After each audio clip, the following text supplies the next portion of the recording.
like everybody else. There is a time in your life when you think, I want to be a doctor because I want to help people. I want to heal people.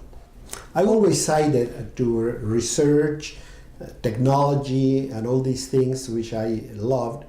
And actually, from medical school, I started citing into very technical aspects of medicine. And when I finished my medical career and I started my formal training as a specialist, my postgraduate studies were on nuclear medicine. Nuclear medicine is the use of radioisotopes to detect, to follow, to trace diseases in the human body. And I was very, very proud of my upbringing being so orthodox in that respect. I had the opportunity to be in New York, in St. Louis, Missouri, in Europe. So I had a lot of chances to explore a lot of what was then the top of the technology in medicine.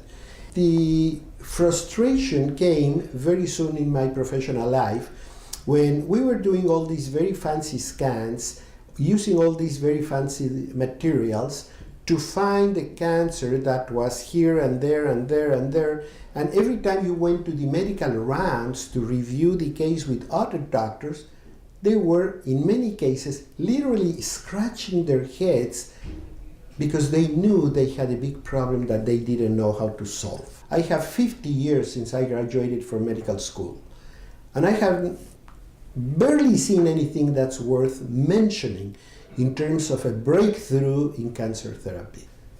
So when you see those things, all you can think is, there has to be a better way. And you start looking for alternatives. And when you start looking for alternatives, then you learn of people that have done that choice in a very successful way. We begin to understand that there are a lot of things we can do to make ourselves healthier and more functional.